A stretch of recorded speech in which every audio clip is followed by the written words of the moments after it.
상간자 소장 받고 찾아오시는 분들 중에 내가 이 소장 받았는데 뭘 조심해야 하냐고 물어보시는 분들이 많습니다. 오늘 영상에서는 상간자 소장을 받았을 때 대처법에 대하여 알아보도록 하겠습니다. 상간 소장 받고 가장 많이 하는 실수 3가지. 첫째, 무대응. 원고가 이혼 소송은 하지 않고 상간자 소송만 진행하게 되는 경우, 이런 경우에는 가사사건이 아닌 일반 민사사건으로 진행되기 때문에 소장을 받고 30일 이내에 답변을 하셔야 하고, 답변을 하지 않으면 전부 인정한 걸로 봐서 무변론 판결 선고일이 지정됩니다. 무변론 판결에서 원고가 청구하는 손해배상액이 그대로 인정될 수도 있기 때문에 부정행위 자체를 다투거나 위자료 액수를 깎아야 할 경우 절대 무대응을 하시면 안 됩니다. 둘째, 원고 배우자에게 연락. 소장을 받고 이 원고의 배우자에게 바로 연락을 하는 경우가 많은데, 원고 배우자에게 연락한 부분이 증거로 또 발견되어 원고가 소장을 받은 이후에도 이 피고가 계속 배우자와 연락을 주고받고 만남을 가진다고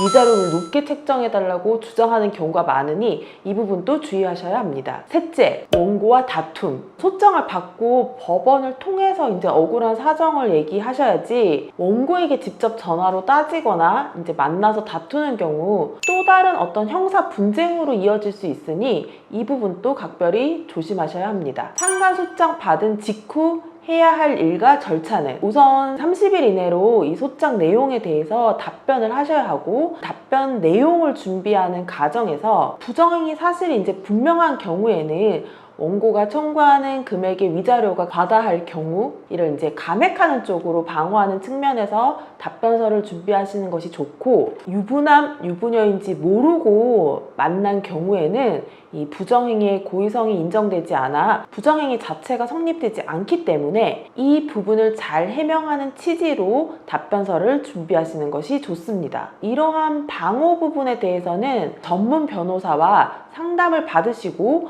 이제 도움을 받아서 진행하시는 것이 좋습니다. 상대방이 소장 보내면서 주변에 알리겠다, 회사에 알리겠다 이런 식으로 협박을 한다면 간혹 이제 소송 과정에서 부정행위 사실을 이제 직장과 주변에게 알리겠다고 협박을 하는 사례가 종종 있습니다. 실제 이제 직장과 주변에 알리면 이제 명예훼손죄에 해당하게 되므로 이 경우에는 형사 고소를 통한 대응이 필요합니다. 상대방이 계속 만나자고 협박한다면, 상대방 원고 쪽에서 이제 계속 만나서 얘기하자고 협박을 하는 경우도 있는데, 만나서 대화를 원하면 이제 만나셔도 되지만 사실 이제 만남을 원치 않는 경우에는 연락을 차단하시거나 서로 변호사를 통해서 대화를 하자고 답변을 해두시는 것이 좋습니다.